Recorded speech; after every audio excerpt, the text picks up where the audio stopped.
Hey, I really do appreciate you watching my video. And for those of you that don't know me, my name is Josh Keatley, and today I want to show you how to get a high KD in Call of Duty Ghosts. Now, I did already make a video about this, and if you haven't checked out my other video, please go check that out. And I want to make this now because I know a lot of people are resetting their stats. A lot of people actually came to me, for some advice, so I gave them some advice, but I really want to make this video to say some of the things I didn't say in my other video, but let's get right into it here. So the very first thing I want to talk about is certain things that you should not do. I know it's a lot of people that don't have a high KD, people that aren't that good at Call of Duty. They run around everywhere like they're a chicken with their head cut off. They act like they have ADHD and they just gotta run everywhere. Slow the fuck down. Like take your time. Go around corners slowly. You don't have to run everywhere that you go around the map. In fact, the word run around the corner should be out of your vocab. You never run around a corner. How do you go around corners? Either two ways. You're either slicing the pie where you're aiming, you're looking, and you go around the corner watching everything in full view.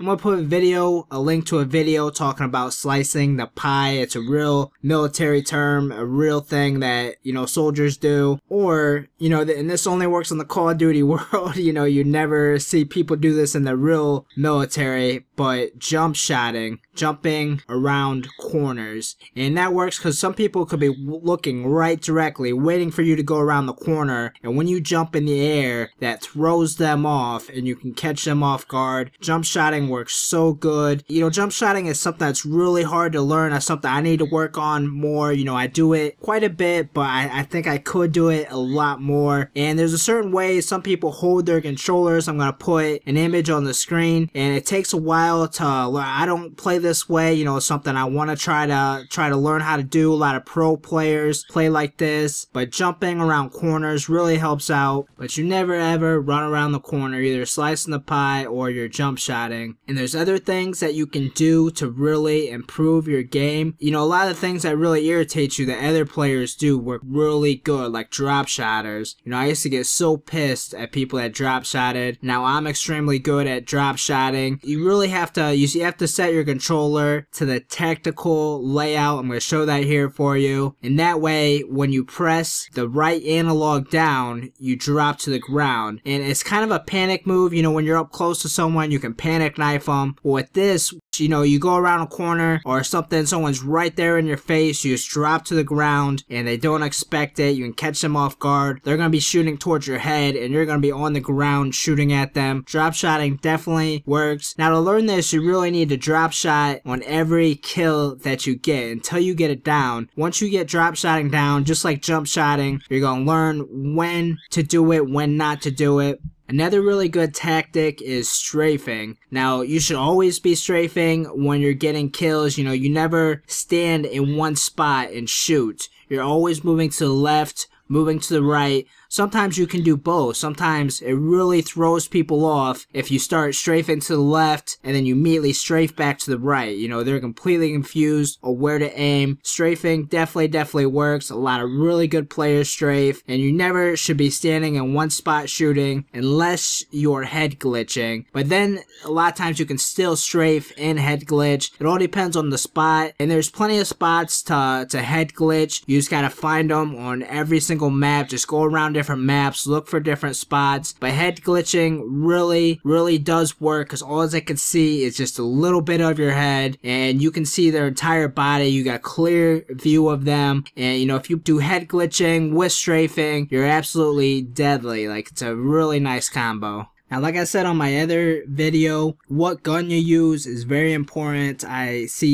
really hate playing with shitty players and they say, oh, this is the best gun. And it's some gun I never even heard of. There's certain guns in every single class that all the MLG, all the pro players use. If on assault rifles, it's the Remington. For pub stomping, the AK-12 works well too. When you go for submachine guns, it's the Vector. It used to be the MTAR. A lot of people argued MTAR or Vector, but now it's hands down definitely the Vector. If you're sniping, it's the USR. Some people like the L11, but those are the only guns that you should be using. Don't be using a shotgun. Don't be using a light machine gun. You know, you don't ever see pro players use that except on an extremely small map like the newest one, Showtime. You can use a shotgun. That's the only exception. But I do really good with the submachine gun, but really stick to those guns. You're either using the Remington, the AK-12, or the Vector. Those are the hands down best guns that all the pro use. That's what you should be using. And look at some of their videos to see what their class setups, and that's what I do a lot of times. I look at the pro players, I take their exact setup and make that my setup. I understand how they use that setup to their advantage, and I use it to my advantage. You know, I play like a pro player, and that's what the kind of mindset that you need to be thinking too. I am a pro player, and watch the pro players. You can learn so much from watching their live streams.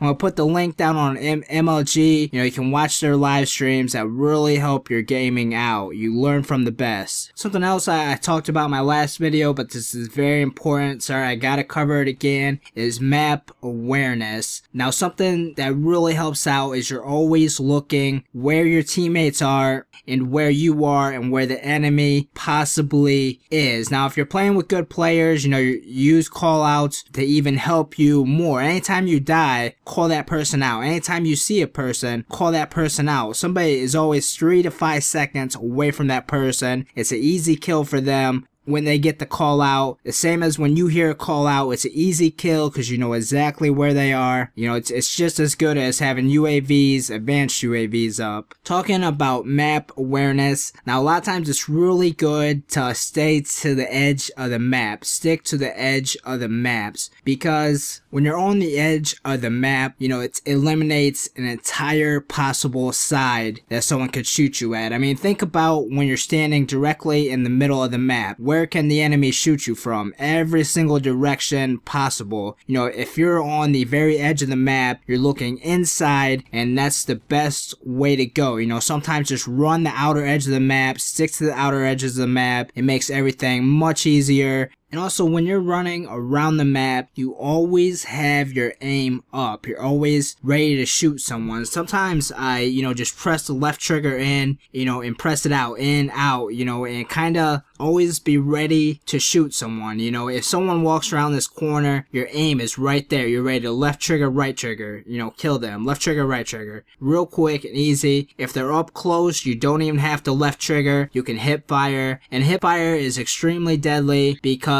they're taking that, you know, half of a second, 1/4 of a second to aim in, to zoom in, while you're just pulling the trigger. So if they're up close, you definitely need to be hip firing. And in Modern Warfare 3, I was an absolute beast at hip firing. That was the only thing I actually did. I used my PP90 and my FMG9 Akimbos. I was actually 32 in the world. Out of millions and millions of Call of Duty players, I was 32 in the world for hip fire kills. Pretty impressive, something I really mastered. Hip firing kills definitely works. But in Modern Warfare 3, I was a straight run and gun, stay up close type of person. I really didn't have a high KD. Now, you know, having over a 2 KD, I changed my game style a little bit. You know, I use the Remington, an assault rifle, and I go for those long kills. You know, if someone is up close, of course I'm gonna hip fire them, but I really like to keep my distance from the enemy, and that's where the assault rifle has that advantage at longer, medium to long range kills. Now, you see on some of the gameplay on the video, I'm constantly aiming in. Every time I go around a corner, I'm aiming in. I can't stress just how important that is. Around every corner that you go around, you just assume somebody is there and you automatically aim in and you get ready to shoot them. That is so important.